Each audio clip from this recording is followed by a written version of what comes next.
Royalty 101, Debutantes and the Social Season.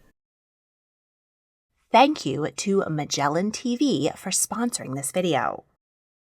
From Jane Austen and the Bronte sisters to Downton Abbey and Bridgerton, young debutantes dressed in white gowns with feathers in their hair curtsy before the Queen, and then get down to the serious business of attending balls and bagging a rich husband. Debutante balls and the London season have been highly romanticized. But who were these young women? What was the etiquette of court presentation and the social season? What was the upper-class marriage market really like? How did it all come to be, and is it still going on today? Don your finest court gown or your tailcoat and knee breeches, and let's find out. In England, in the Middle Ages, the daughters of the aristocracy had no choice about who they married. That decision was made by their fathers. The bride's family paid a dowry to the groom, who would be expected to provide for his wife financially for the rest of her life. Women were barred from inheriting property, and the idea of them working to support themselves was completely unfathomable. Women who were not handed over to a husband were doomed to a life of destitution and begging their brothers for bed and board. Young men were often killed in battle, which meant that in each generation there were usually more unmarried girls than men. Aristocratic parents were eager to find their daughters a suitable husband as early as possible, before all the good ones were taken. Girls were allowed to marry as young as 12. In the late 1400s, King Edward IV took a trip to the royal court of Burgundy, where he took note of the structure of the young men and women at court and their chaste interactions in the guise of courtly love. Edward returned home and restructured his own court in a similar fashion. He invited noblemen to send their wives to serve his queen, Elizabeth Woodville, as ladies-in-waiting, and their daughters as maids of honor. This system served as a finishing school for aristocratic girls and provided them with a chance to be seen by and even interact with eligible young men. Mothers were eager to show off their daughters to potential grooms, and places as maids of honor were incredibly competitive. For those young women who were not able to win a husband, there was one alternative to a life of poverty. She could become a nun. Usually the dowry saved for a husband would instead be donated to a convent. There, women had some modicum of freedom within the confines of a religious life. But all that changed in the early 1500s, when Henry VIII broke with the Catholic Church in order to divorce Catherine of Aragon and Mary Anne Boleyn. The king made himself head of the new Protestant Church of England, and Protestants did not abide religious orders. Henry commanded the ransacking of monasteries and convents and stole their wealth to give to his friends. Thousands of monks and nuns were thrown out and given small pensions with which to make their way in the world. Suddenly, young women had only one option for their futures: marriage. And the competition to get a coveted spot at court became even more fierce. Henry's daughter, Elizabeth I, expanded the ranks of maids of honor. She had 60 to 100 young women in her household. Most were 16 or older, but a few were as young as 9. The queen required her maids of honor to gain her permission before marrying. Those who served the queen were permitted to use the title, the Honorable, for the rest of their lives. During the Stuart dynasty, the nobility and the royal family were often at odds, especially when Parliament cut off King Charles I's head. The number of maids of honor dwindled to 8 for Queen's regnant and only 4 for Queen's consort. The badly behaved Hanoverian kings and princes made the monarchy a laughingstock. Morally upright King George III and his German wife, Queen Charlotte of Mecklenburg-Strelitz, needed to rehab the family's reputation before they too were parted with their heads. So they decided to make philanthropy the new public face of the monarchy. They started throwing charity balls and invited the nobility to see how good they now were. Queen Charlotte's birthday ball on May 19, 1780, was used as a fundraiser for Chelsea Hospital. The royals also invited all of the unmarried noble ladies to be presented to Her Majesty in her drawing room at St. James's Palace. This was the first royal presentation of debutantes, a French word meaning female beginner. From then on, Queen Charlotte's Ball was the launch of the social season and of a young woman's life as an adult and hunt for a husband. The nobility, eager to have more and better opportunities to show off their daughters and ensure that they married only the best gentlemen, took to the practice with gusto. Only the daughters of peers of the realm or of aristocratic younger sons in one of the few gentleman professions were allowed to participate. Merchants, though becoming increasingly wealthy, saw their daughters excluded. Young women had to be sponsored by another woman who had already been a debutante. This would usually be her mother or a female relative. On the day of the ball, young women lined up and waited their turn to be announced. When they were up, they had a brief chat with the royals before the young lady put one ankle behind the other and curtsied to Her Majesty and her giant birthday cake. Then she would walk out of the room backwards so that she did not turn her back on the royals, being careful not to trip on her long train. Girls practiced for hours to make sure that they got it right when the eyes of all the court and potential husbands and in-laws were on them. A serious slip-up could spell spinsterhood. No pressure. Queen Charlotte got very involved in the intrigues of the season. She would write in the court circular about girls she was particularly impressed or unimpressed with. A word from Her Majesty could set a debutante up for success or failure. Girls were presented in the finest court dress their families could afford. In the late 1700s, that meant wide mantua hoop skirts, under gowns made of exquisitely dyed and embroidered silk of various colors. A train affixed to the back fell to the floor. The hair was styled in an elaborate updo, held in place with diamond pins and decorated with white ostrich feathers. 2 streamers of lace called lappets hung from the back of the head. A decorative fan was appropriate, and jewelry of pearl or silver was allowed, but not gold. By 1804, the empire silhouette of a high waist and a slim column of skirt traveled from France and took over the London fashion scene. But Queen Charlotte refused to give up the hooped skirts of her youth and required young ladies to wear them to court. This led to some rather odd fashion mashups. Queen Charlotte died in 1818, and only then did her son, King George IV, allow debutantes to leave hooped skirts behind and curtsy in more fashionable gowns. They were still required to wear a train and ostrich feathers, though the lappets were replaced with a veil. After the flurry of the court presentation, the real work began, the social season. Each year from January to July, Parliament met in London. Every man with a title was entitled to a seat in the House of Lords. So aristocratic families left their country estates and flocked to their London mansions and townhouses in the chic West End neighborhoods of Mayfair and Belgravia.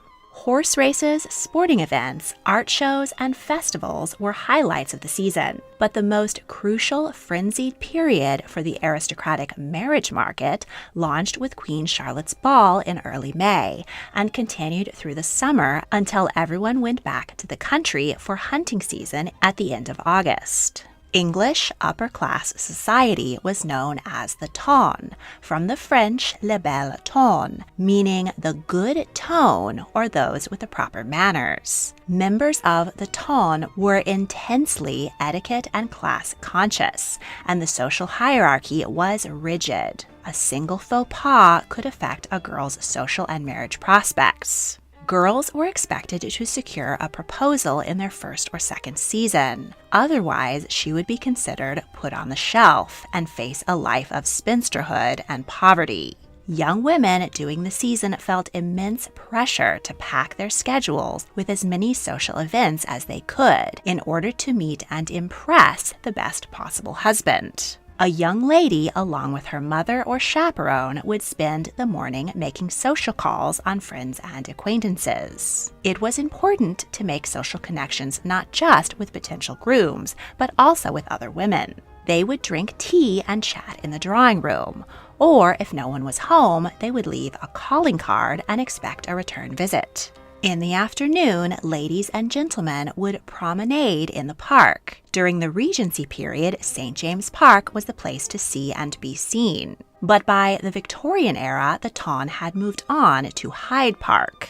Evening events were the most important, and debutantes kept their schedules packed 7 nights a week, ignoring criticism from the more religious for going out on Sundays. The very wealthiest families hosted private balls with exclusive guest lists. But the cost of these events was staggering. There was a desire for even more events at which young people could mingle. Therefore, public assemblies sprung up to host weekly dances. For some of these, all that was required for entry was the price of a ticket. This is how many social climbing members of the middle class met spouses. But for Almack's, entrance was extremely exclusive. Almack's was run by 7 wives of the wealthiest noblemen in the country. They hosted balls every Wednesday as Parliament was off those nights, and they wanted to make sure that the top members of the House of Lords would be in attendance.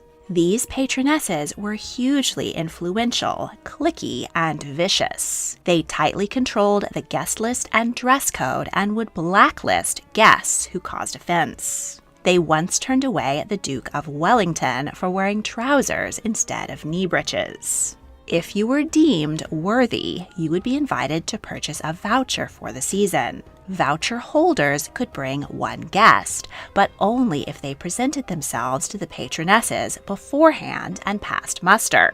Getting into Almack's was actually considered more important than being presented at court. One poet wrote this bit of advice: "If once to Almack's you belong, like monarchs you can do no wrong. But banished thence on Wednesday night, by Jove you can do nothing right." At balls and masquerades, ladies would be given a dance card at the door listing that evening's program. If a gentleman asked for a dance, they would pencil their name on her card. Ladies did not ask gentlemen to dance. A single dance lasted several minutes and would give the couple a chance to talk and get to know one another. 1 dance per gentleman was the standard. 2 dances might be permitted if a courtship was getting serious, but 3 would be scandalous unless an engagement was pending. On evenings when ladies didn't have an invitation to a ball, they would attend the theater, the opera, or the pleasure gardens. The audience very rarely paid attention to performances happening on stage, as they were too busy talking and flirting. Having a box at the opera was a show of status. The wealthiest families leased the same boxes for generations, while others might fork up the money to rent or share one for a daughter's first season. Pleasure gardens such as Vauxhall and Ranelagh were something like a sculpture garden mixed with an amusement park. Along the beautiful walks lined with trees, topiaries, and flowers, one might see musical or theatrical performances, a hot air balloon, an art installation, or any number of other 18th century entertainments. Young men and women were allowed to talk and get to know each other, only under the watchful eye of a chaperone, and in full view of the public. If a gentleman met a lady he wanted to pursue, he could send her flowers and call on her at her family home during acceptable visiting hours. If they were getting serious, they might promenade together in the park or take a ride in an open carriage. Unmarried men and women would never be alone together, as this could ruin the woman's chance of marrying. If a gentleman wished to propose to a lady, he would first meet with her father. The men would hash out the financial details, the prospective groom offering proof of his ability to provide for a wife, and the father disclosing the size of her dowry.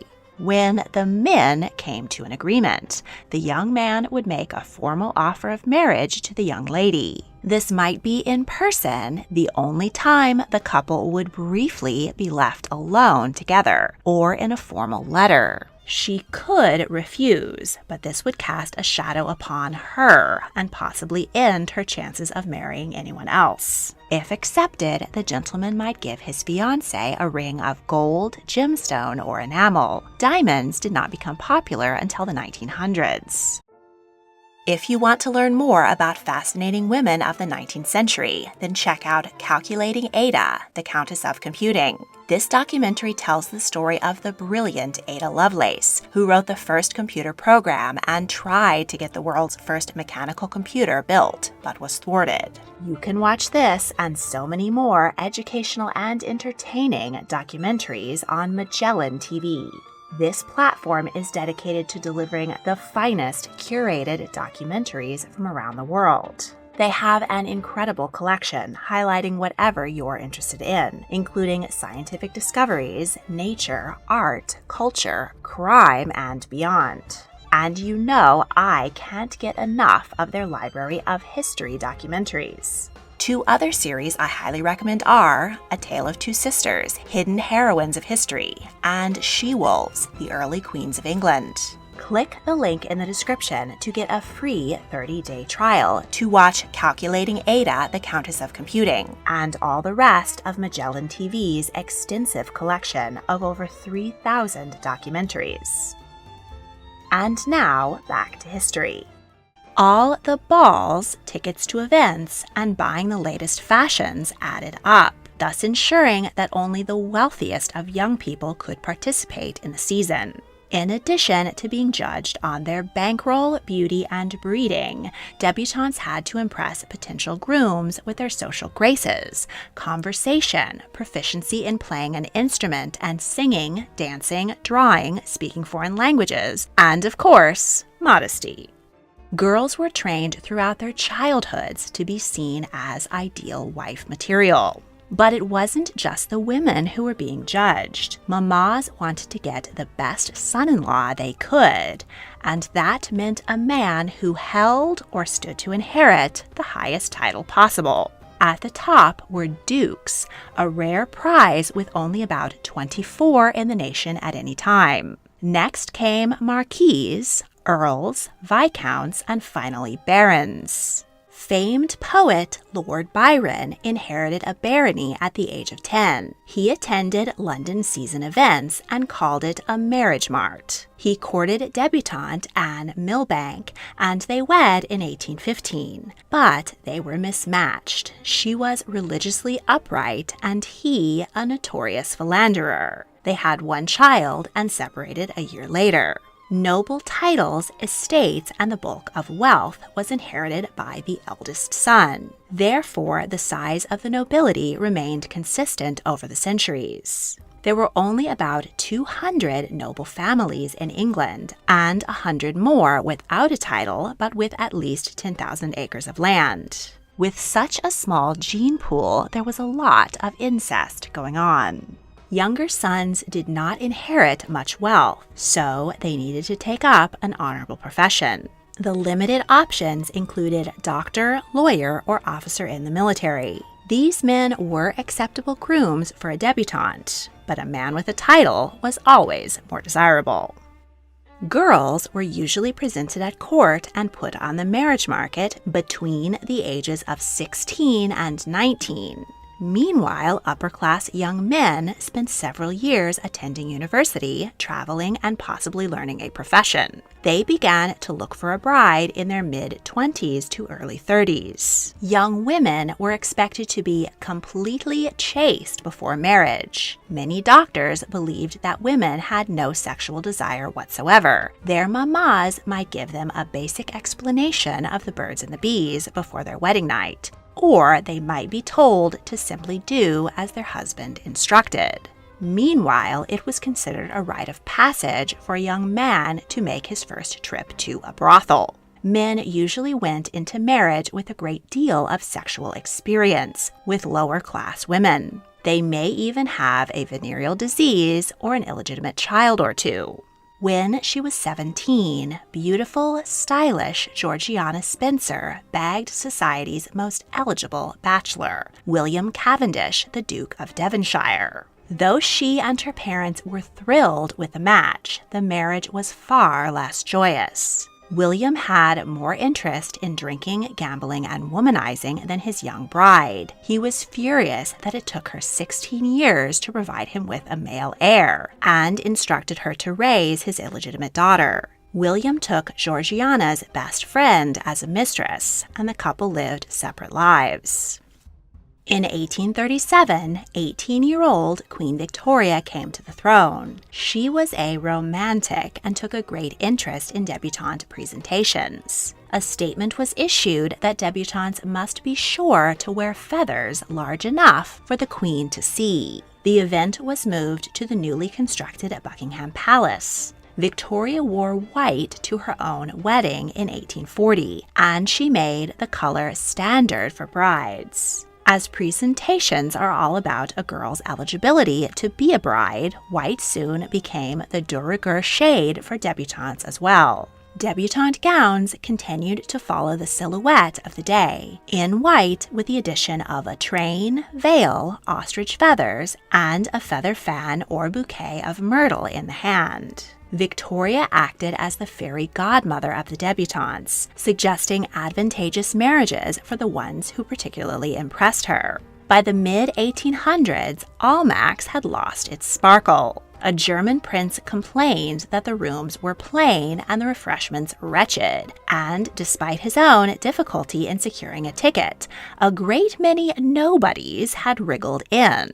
The operation was finally shuttered in 1863. In the late 1800s, many British noble families were financially exhausted. They could no longer ignore the incredible wealth of businessmen. Meanwhile, the daughters of American industrialists, who were allowed to inherit wealth, wanted to legitimize their recent success with an ancient noble title. A number of American heiresses traveled to London to participate in the season, and some of them bought their way into a court presentation. Former debutantes were paid astronomical fees to sponsor young ladies, arguing that if the deb disgraced herself, their own reputation was on the line. Debutante presentations were not foreign to the Americans. The first debutante ball in the United States was held in 1817 in Savannah, Georgia, and the custom soon spread around the country. The character Scarlett O'Hara from the Civil War novel Gone with the Wind was a debutante.